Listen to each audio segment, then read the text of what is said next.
नमस्कार दर्शकों, भारतीय पटसन निगम लिमिटेड यानी the jute corporation of India limited से वेरियस पोस्ट आई हैं। तो इसकी क्या क्वालिफिकेशन रहेंगी, आपको अप्लाई कैसे करना है, एलिजिबिलिटी क्या है और बाकी सभी चीज़ें हम इस वीडियो में जानेंगे। तो चलिए शुरू करते हैं। सबसे पहले बात आपकी, हम इसमें लोकेशन की बात करेंगे। तो जो भी प्रिंसिपल प्रोड्यूसर स्टेट है जूट के, ठीक है, जो मुख्यतः जूट प्रोड्यूस करते हैं, वहाँ आपकी पोस्टिंग होगी, उसके लिए ये पोस्ट है। ठीक है, तो अगर आप वेस्ट बंगाल से बिलोंग करते हैं, बिहार से बिलोंग करते हैं, असम से या त्रिपुरा से या उड़ीसा से या फिर आंध्र प्रदेश से, तो आप इसके लिए अप्लाई करना। अब ये जो आपकी एप्लीकेशन आपकी जाएगी वो ऑनलाइन जाएगी, जिसका लिंक आपको इस वीडियो के डिस्क्रिप्शन बॉक्स में मिल जाएगा। अब हम बात करें कि कौन सी पोस्ट आई है, तो ये नॉन एग्जीक्यूटिव वैकेंसीज है, पोस्ट है, जिसकी पहली पोजीशन है अकाउंटेंट की। ठीक है, और जिसका पे स्केल है 28,600 से 1,15,000 तक। इसकी एसेंशियल क्वालिफिकेशन और एक्सपीरियंस आपका है एमकॉम आपके पास होनी चाहिए with advanced accountancy and auditing as special subject. ठीक है, तो आपके पास एमकॉम होनी चाहिए और स्पेशल सब्जेक्ट के रूप में एडवांस अकाउंटेंसी एंड ऑडिटिंग होनी चाहिए। उसके साथ ही 5 साल का एक्सपीरियंस आपके पास होना चाहिए in maintaining commercial accounts including reconciliation and final accounts, या experience in handling cash and record. Okay, या फिर अगर आपके पास एमकॉम नहीं है तो आपके पास बीकॉम हो with 7 year experience in maintaining commercial accounts including reconciliation and final accounts, या फिर एक्सपीरियंस या फिर एक्सपीरियंस हो आपके पास handling cash and record.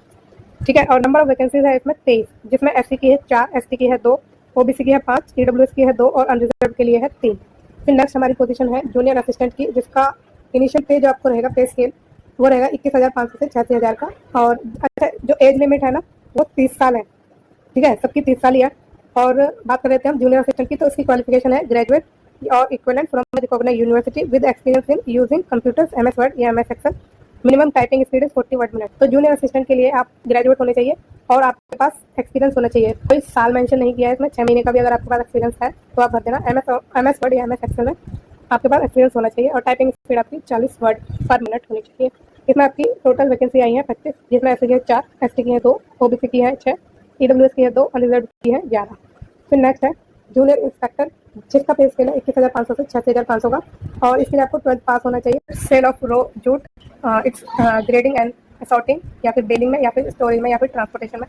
Total vacancy है इसमें 42, जिसमें एससी के लिए है 7, एसटी के लिए है 4, ओबीसी के लिए है 10, ईडब्ल्यूएस के लिए है 4 और अनरिजर्व के लिए है 17। और इसमें कोई बैकलॉग के लिए वैकेंसी रिजर्व नहीं की गई है। अब बात करें हम इसमें एज लिमिट की, तो जनरल के लिए, ओबीसी के लिए और ईडब्ल्यूएस के लिए 30 साल की लिमिट है एज की। ओबीसी में तो क्रीमी लेयर है ना, उसके लिए। फिर ओबीसी नॉन क्रीमी लेयर के लिए 35 साल की है, एससी और एसटी के लिए 35 साल की है, पीडब्ल्यूडी के लिए 40 साल की है, पीडब्ल्यूडी प्लस एससी एसटी के लिए 45 साल, पीडब्ल्यूडी प्लस ओबीसी 43 साल, और एक्स सर्विसमैन के लिए एज पर गवर्नमेंट गाइडलाइंस। तो एज रिलैक्सेशन भी आपको इसमें दिया गया है एक्स सर्विसमैन को भी, मतलब सॉरी इंटरनल एम्प्लॉयज़ को जो पहले इसमें काम कर चुके हैं, और एसएसटी और ओबीसी डब्ल्यूएस को भी इसमें रिजर्वेशन दिया गया है। तो आप रिजर्वेशन में अगर आते हैं तो डिटेल अपनी चेक कर लेना। अगर हम इसमें चेक करेंगे तो वीडियो काफ़ी लंबा हो जाएगा, तो हम बात सीधा करेंगे सिलेक्शन क्राइटेरिया एंड प्रोसेस की। तो आपका इसमें सीबीटी होगा, कंप्यूटर बेस्ड एग्जामिनेशन, फिर डॉक्यूमेंट वेरिफिकेशन और फिर शॉर्टलिस्ट कैंडिडेट। तो आपका सिंगल स्टेज इसमें एग्जाम है जो कि सीबीटी का है। और जो अकाउंटेंट की पोस्ट है उसमें सीबीटी होगा, डॉक्यूमेंट वेरिफिकेशन होगा और फाइनल मेरिट लिस्ट तैयार हो जाएगी। फिर क्वालिफाइंग जो पैरामीटर है जनरल, अनरिजर्व यानी कि, और ओबीसी, ईडब्ल्यूएस और ईएसएम। ओबीसी जो क्रीमी लेयर के हैं उनके लिए 50% मार्क्स होने चाहिए, और जो एससी एसटी पीडब्ल्यूडी है उन मिनिमम 45% आने चाहिए। बाकी जो मेरिट जाती है उस हिसाब से आपका सिलेक्शन होगा। और जो आपके डॉक्यूमेंट वेरिफिकेशन के लिए बच्चे बुलाए जाएंगे वो एक पोस्ट पर 5 बच्चे होंगे। अब बात करें हम नेक्स्ट, तो जो नेक्स्ट पोस्ट है जूनियर असिस्टेंट की, उसमें सीबीटी होगा पहले स्टेज में, और फिर पहले स्टेज में सीबीटी प्लस टाइपिंग टेस्ट आपका होना है। स्टेज 2 में डॉक्यूमेंट वेरिफिकेशन, फिर फाइनल मेरिट लिस्ट। फिर क्वालिफाइंग मार्क्स आपके सेम है, जनरल ओबीसी ईएसएम के लिए 50% और एससी एसटी ओबीसी पीडब्ल्यूडी के लिए 45%। इसमें आपका टाइपिंग टेस्ट होना है जो कि क्वालिफाइंग इन नेचर होगा, और typing test performance 40 word per minute होनी चाहिए आपकी, और 35 वर्ड पर मिनट होनी चाहिए अगर आप पीडब्ल्यूडी कैटेगरी से हैं। तो जो रेशियो है बच्चों को बुलाने का 1:5 ही है, एक पोस्ट पर 5 बच्चे बुलाए जाएंगे। हम नेक्स्ट चलते हैं, नेक्स्ट पोस्ट की बात करते हैं। तो जूनियर इंस्पेक्टर की पोस्ट है, सीबीटी होगा इसमें और डॉक्यूमेंट वेरिफिकेशन, और स्टेज 3 इसकी होगी ट्रेड टेस्ट की। ठीक है, तो इसमें 4 स्टेजेस हैं, और पहले स्टेज पर सीबीटी है, दूसरे पे डीवी है, और तीसरी पे है ट्रेड टेस्ट। फिर आपकी फाइनल मेरिट लिस्ट तैयार हो जाएगी। सेम मार्क्स की आपकी पैरामीटर है क्वालिफाइंग मार्क्स की।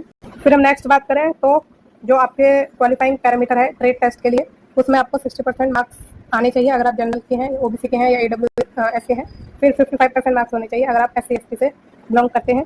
और ट्रेड टेस्ट परफॉर्मेंस में एटलीस्ट आपके 60% मार्क्स आने चाहिए। मैंने आपको बता दिया 60% मार्क्स जनरल के लिए है और 55 SC/ST के लिए है। फिर जो नेक्स्ट हम बात करेंगे, जो मेरिट लिस्ट फाइनल तैयार होगी वो होगी आपकी CBT के बेस पर और जो आपने ट्रेड टेस्ट में अपने मार्क्स ऑब्टेन किए होंगे उस पर, ठीक है। And clearance in the document verification. तो आपके ट्रेड टेस्ट के और CBT के मार्क्स इसमें वैल्यू रखेंगे अपनी, तो आपको ज़्यादा से ज़्यादा मार्क्स उसमें लेके आने हैं। और management reserve the right to change the ratio, तो चेंज हो सकता है रेशियो, ठीक है। How to apply, online apply करना है, मैंने आपको बता दिया सब कुछ। इसमें एप्लीकेशन का प्रोसेस दिया गया है, कैसे कैसे आपको अप्लाई करना है और रिजर्वेशन आपको मिलेगा, सब कुछ मिलेगा। और फीस आपकी नॉन रिफंडेबल होने वाली है।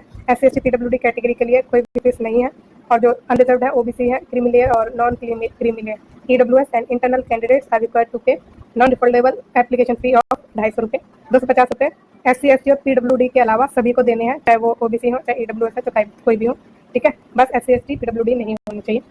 अब हम नेक्स्ट बात करें तो ओके, तो इसमें कंप्यूटर बेस्ड एग्जामिनेशन वेन्यू इसमें बताया गया है। तो एग्जामिनेशन वही होगा जहाँ से आप अप्लाई कर रहे हैं, तो बिहार, उड़ीसा, इन स्टेट में ही आपके एग्जाम होने वाले हैं, जूट प्रोड्यूसिंग एरिया में, ठीक है। फिर कंप्यूटर बेस्ड ऑनलाइन, इसमें आपके बताया गया है कि online examination will be 120 minute, 120 minute का आपका ऑनलाइन एग्जामिनेशन होने वाला है और जो 100 मार्क्स का होगा। फिर हम नेक्स्ट बात करें तो ऑब्जेक्टिव नेचर है, मतलब ऑब्जेक्टिव टाइप का पेपर आपका होगा और 1 मार्क 1 क्वेश्चन के लिए होगा और कोई भी इसमें नेगेटिव मार्किंग आपकी नहीं है, no penalty for wrong answer. अब जो आपका जूनियर असिस्टेंट के लिए टाइपिंग टेस्ट है वो आपका CBT, जिस दिन CBT होगा उसी दिन आपका टाइपिंग टेस्ट भी लिया जाएगा, वेरी डे ऑफ CBT। फिर in case of ambiguity English version, अच्छा अगर जैसे हिंदी और इंग्लिश के क्वेश्चन में डिफरेंस है कुछ, तो इंग्लिश के वर्जन को माना जाएगा, ओके। तो इसमें तो हमने बात कर ली है। बाकी अगर कुछ आपके मन में डाउट है तो वो आप मुझसे पूछ सकते हैं, क्योंकि सारी चीज़ें हो सकता है कवर ना हो। तो अगर आपको कुछ भी क्लियरेंस चाहिए तो आप मुझसे सीधा कॉन्टैक्ट करिए। तो इस वीडियो में यहीं तक। अगर आपको ये वीडियो अच्छी लगी है तो प्लीज़ इस चैनल को लाइक, शेयर और सब्सक्राइब करना ना भूलें और थैंक यू सो मच।